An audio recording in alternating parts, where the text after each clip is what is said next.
Bonsoir. À partir du 16 décembre, donc, à la Villa Sauber, un vidéaste turc, Ali Kazma. Parlez-nous de cet artiste et de son œuvre qui sera représentée au NMNM. C'est un artiste important qui a représenté son pays à la Biennale de Venise, qui a eu des solo shows à Paris au Jeu de Paume par exemple, où il présente notamment 2 vidéos inédites pour la première fois qu'il a consacrées à son compatriote Orhan Pamuk, prix Nobel de littérature, mais aussi une série de photos que vous voyez derrière moi et une vidéo consacrée aux courses de dragster. C'est totalement différent, ça, le dragster et puis la littérature comme vidéo. En apparence, il y a un grand écart presque. Il y a un grand écart, c'était volontaire. Le point commun, c'est l'engagement, l'intensité qui peut être mis dans ces 2 activités et le rapport au temps.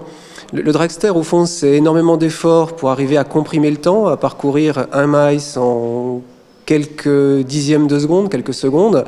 L'écriture, à l'inverse, c'est un rapport au temps qui se déploie. Il faut énormément de temps pour écrire les livres et aussi énormément de temps pour les lire. Avec un autre point commun aussi qui est cher à l'artiste, c'est l'aspect humain. L'humain compte beaucoup pour cet artiste. Oui, Ali Kazma a fait une 60aine de vidéos autour du travail, notamment. Thématique qu'on retrouve ici, le travail de l'écrivain, le travail de ses équipes de dragster. C'est le sens que Ali Kazma essaie d'explorer, que peuvent revêtir nos activités, les activités de tous les hommes. Avec des vidéos à découvrir au nouveau musée national de Monaco, à la Villa Sauber, mais il y a aussi un dragster à découvrir au musée des voitures du Prince, c'est ça ? C'est ça. J'ai proposé à la directrice de la collection des voitures du Prince de nouer un partenariat entre nos 2 institutions, c'est le premier. Et ça nous permet de prolonger l'exposition. Pour des gens qui se seraient passionnés pour cette vidéo, ils peuvent aller voir un véritable dragster présenté pendant 1 mois là-bas. Et à l'inverse, des gens qui viendraient pour visiter la collection des voitures du Prince, en voyant ce dragster, pourraient avoir envie de venir voir le travail d'Ali Kazma au Musée national de Monaco. Et qu'est-ce qui vous plaît dans cette exposition ? Donnez envie, comme ça, aux téléspectateurs de se rendre à la Villa Sauber.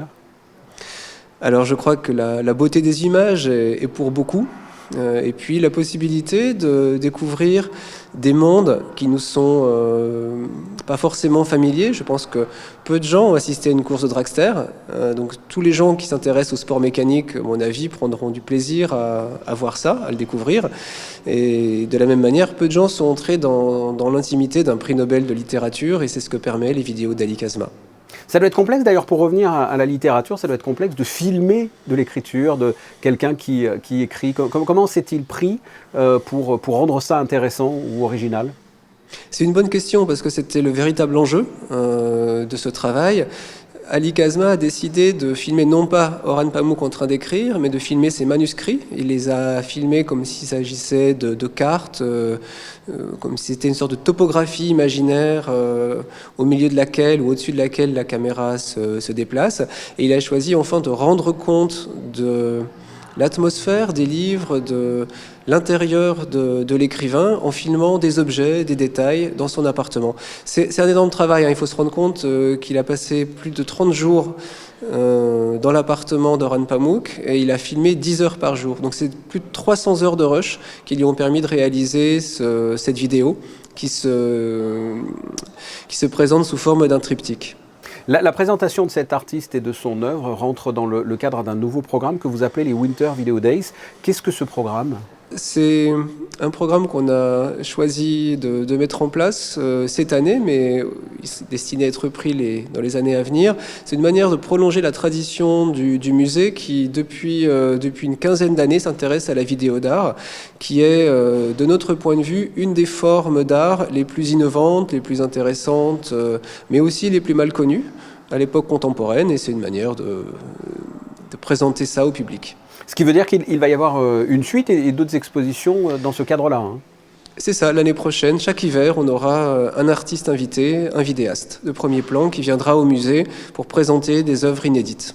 En attendant, le nouveau musée national de Monaco vous propose du 16 décembre au 15 janvier à la Villa Sauber l'exposition vidéo de l'artiste Ali Kazma. Merci Guillaume de Sardes. Je vous en prie, merci.